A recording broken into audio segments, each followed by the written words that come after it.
নমস্কার বন্ধু, আমার চ্যানেলে তোমাদের সকলকে স্বাগত জানিয়ে শুরু করছি আজকের মিনি ব্লগটা। দেখো আমার রান্নাঘরে কি রান্না হচ্ছে সেটাই তোমাদের শেয়ার করতে চলে এসেছি। এখানে দেখতে পাচ্ছ আমি একটা পেস্ট করে নিয়েছি। এটা কিসের পেস্ট জানো তো? এখানে আছে তোমার কিছুটা পোস্ত আর চাল, আতপ চাল, তাই দিয়ে একটা পেস্ট তৈরি করে নিয়েছি। আর এটা দিয়ে আমি কি করব সেটাই তোমাদের এবার শেয়ার করছি। চলে এসেছি দেখো, এখানে ছোট একদম ভুসি চিংড়ি নিয়ে আর এখানে আছে দেখো পেঁয়াজ কুচি, এখানে আছে কাঁচা লঙ্কা, আর এখানে আছে আদা আর একটু রসুন থেতো করে নিয়ে। এবার এটা দিয়ে আমি কি বানাবো সেটাই তোমাদের শেয়ার করব। দেখলে তোমাদের ভালো লাগবে আশা করি। এরকম টেস্টি একটা খুব সুন্দর মচমচে খাবার বানাবো। চলো তাহলে দেখা যাক। দেখে অবশ্যই কিন্তু ভালো লাগলে একটু লাইক ডেন করবে, নতুন বন্ধু হলে চ্যানেলটাকে সাবস্ক্রাইব করবে, এরকম নিত্য নতুন ভিডিও দেখতে পাবে। চলো তাহলে কি করি সেটাও শেয়ার করি পুরোটাই। নিয়ে নিলাম একটা বাটি, তাতে ঢেলে নিলাম দেখো সেই চালের গুঁড়ো আর পোস্ত যে বাটা, সেটাকে একদম বাটিতে পুরোটা ঢেলে নিয়েছি। এবার এতে এক এক করে সব আমি দিয়ে দেবো। এতে আমি ফার্স্টে দিয়ে দেবো চিংড়ি মাছগুলো। প্রত্যেকটা তোমরা কিন্তু ফলো করবে। দেখো আমি চিংড়ি দিয়ে দিয়েছি। এখন দিয়ে দিচ্ছি কি দেখো, এখন দিয়ে দেব সেই পেঁয়াজ কুচিটা, যেটা কুচিয়ে রেখেছিলাম সেই পেঁয়াজ কুচিটা। এবার দিয়ে দিচ্ছি আদা আর রসুন থেতো করে রেখেছিলাম, সেই থেতো করাটা দিয়ে দিলাম। এখন দিয়ে দিচ্ছি কিছু কাঁচা লঙ্কা কুচি। এবার এর মধ্যে কিছুটা দিয়ে দেব এখন আমি, দেখো এখানে দিয়ে দিচ্ছি কি লবণের, যে যেমন লবণ খাবে সে তেমন টেস্টি লবণ দেবে, বেশি দিলে ভালো লাগবে না। দিয়ে দিলাম একটু লঙ্কার গুঁড়ো, তার সাথে দিয়ে দিলাম একটু কালারফুল হওয়ার জন্য একটু হলুদের গুঁড়ো, আর একটু সেন্ট, একটু টেস্টের জন্য দিয়ে দিচ্ছি একটু শক্তির গরম মশলা।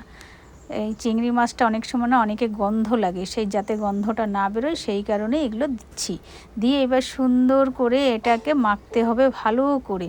যত ভালো করে মাখবে ততই কিন্তু টেস্ট এতে বাড়বে।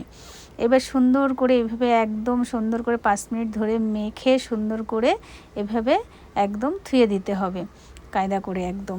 মানে মনে হয় অনেক সময় আছে আমার মাংস ম্যাগনেট করে থুয়ে দিই, ওরকম এটাকেও একটু ম্যাগনেট করে থুয়ে দিতে হবে, যাতে একদম মোলায়েম হয়ে যায়, জিনিসটা একদম বসে যায়। দেখো আমি কিন্তু থুয়ে দিলাম। এবার আমি কড়াই বসিয়ে দিয়েছি। কড়াইতে কিন্তু আমি এখন তেল, সর্ষের তেল, সাদা তেলটা যেহেতু আমার ঘরে নেই, আর সর্ষের তেল দিয়ে ভাজা পোড়া খেতে টেস্ট একটু অসুবিধা হয়, গ্যাস হয়ে যায়, কিন্তু খেতে কিন্তু ভীষণ টেস্ট। তোমাদের যার ঘরে সাদা তেল আছে সাদা তেল দিয়ে ভাজবা, খুব ভালো লাগবে। আর এই যে চালের গুঁড়োটা দিয়েছি না, এটা মচমচে হওয়ার জন্য, জানো তো। এবার দেখো কড়াইটা গরম হয়ে গেছে, আমি কিন্তু পুরো তেলটা সারা কড়াইতে মাখিয়ে নিয়েছি। আর হাতে এইভাবে ঠিক নিয়ে নিয়ে একদম সারা কড়াইতে এইগুলো সুন্দর দেখো একদম সাজিয়ে দিতে হবে, একদম ছোট ছোট বড়ির মতো, মানে বড়ার মতো। আমরা বড়াটাই বলি, অনেকে পকোড়া বলো, মানে যে যেমন ভাষা ইউজ করো সেই ভাষাতেই মানে বুঝে নিও। এবার সেই চিংড়ি মাছটা যে একদম সুন্দর করে ম্যাগনেট করে থুয়েছিলাম, সেটাই কিন্তু এক এক করে আমি কড়াইতে প্রত্যেকটা দিচ্ছি। এবার এটাকে আবার একটু 5 মিনিট পরে এটাকে আবার উল্টে নিতে হবে। তার মধ্যে একটু গল্প শুনে নাও। গল্পটা বলতে, এই যে খাবারটা কিন্তু আমার ঘরে প্রচণ্ড ভালোবাসে। তোমাদের কার কার ঘরে ভালোবাসে আমি জানি না, কিন্তু আমাকে একটু কমেন্টে জানিও। আমার ঘরে প্রচণ্ড। আজকের রাত্রে ডিনারে কিন্তু এই মানে ডিনারের রাত্রের খাবার আছে, বুঝতে পারছো। কেউ খাবে না রাত্রে বলেছিল, যেই নাকি বললাম আজকে একটু চিংড়ি মাছ দিয়ে নতুন রেসিপি করব, বাবা সবাই বললো না না আমিও খাবো। আমি যে ঠিক আছে। দেখো বলতে বলতে কিন্তু এক পিঠ হয়েই গেল। আর সব দেখো চালের গুঁড়ো তো সেই কারণে জয়েন্ট হয়ে গেছে। আর আমি পাল্টে দিচ্ছি, আর খুন্তির আগাটা দিয়ে দেখো আমি এগুলোকে একদম ছাড়িয়ে দিচ্ছি জয়েন্ট হয়ে গেছে বলে।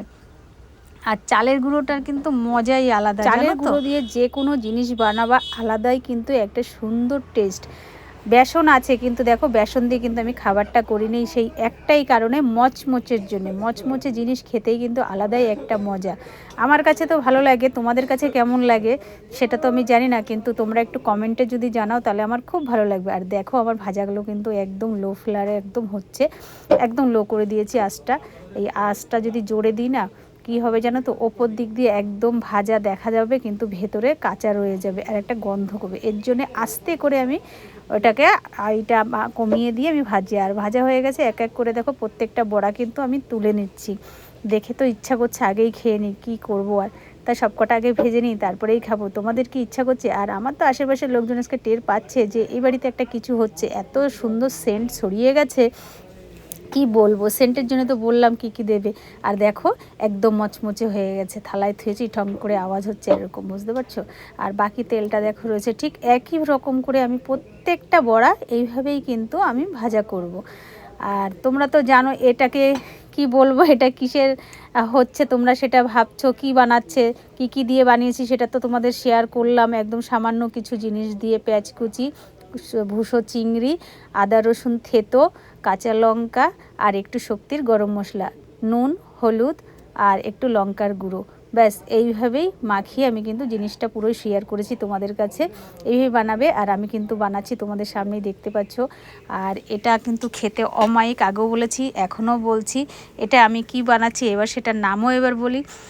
অনেকে বলো তোমরা চিংড়ির পকোড়া, অনেকে বলো চিংড়ির চপ, আর আমি তো মানে বাঙালি, তাই আমাদের মধ্যে এটাকে বলে চিংড়ির বড়া। তা দেখো আমি কিন্তু লো ফ্লেমে একদম করে নিলাম, গ্যাসটা বন্ধ করে দিয়েছি। প্রত্যেকটা বড়া কিন্তু আমার ভাজা হয়ে গেছে। আজকে রাত্রের ডিনারের খাওয়াটা কিন্তু প্রচণ্ড জমিয়ে খাওয়া হবে, গরম গরম ভাত। আর তার সাথে জানো কি করেছি সেটাও তোমাদের দেখাবো। ভাবছো যে খালি কি চিংড়ির বড়া দিয়েই ভাত খাবে? না, এর সাথে আরও কিছু আছে। ভাজার সাথে জানো তো একটা কি থাকলে বেশি মজা লাগে, এর সাথে একদম জমিয়ে একটা গরম গরম ভাত করেছি আর একটু ডাল করেছি। ডালটাও তোমাদের শেয়ার করব, বুঝতে পেরেছো। চলো তাহলে বড়াগুলো কেমন লাগছে বন্ধু, অবশ্যই কিন্তু যারা যারা বাংলাদেশ থেকে বাইরের থেকে আমার এই ভিডিওগুলো দেখছো অবশ্যই কমেন্টে জানাবো। দেখো বড়ার কালারগুলো দেখেছো, অসাধারণ হয়েছে, খেতেও কিন্তু দারুণ টেস্টি, হেভি, মানে এত সুন্দর একটা সেন্ট, ইচ্ছা হচ্ছে খাই। তোমাদের দেখাচ্ছি, কিন্তু এদিকে কিন্তু ছেলে মেয়ে খাওয়া শুরু করে দিয়েছে জানো তো বড়াগুলো। যা কারেন্টও চলে গেল, এবার কিন্তু কালার চেঞ্জ হয়ে যাবে, দেখো দেখতে পাচ্ছ। আর বলেছি না ডাল, এই দেখো গরম গরম ডাল ভাত দিয়ে, দেখতে পাচ্ছ একদম মিডিয়াম রান্না করেছি, না পাতলা না গাঢ়। আমার ঘরে আবার পাতলা ডাল পছন্দ করে না, তাই একটু গাঢ়ই করেছি। এই ছিল আজকে আমার ভিডিওটা কেমন লাগলো দেখে অবশ্যই কমেন্টে জানাবে। আর বড়া খেতে হলে আন্দামান সি বিজয়পুরমে চলে এসো। টাটা বাই বাই, ভালো থেকো সুস্থ থেকো। এই দেখো একা বড়া আন্দামান চলে এসো, টাটা। লেক ডান।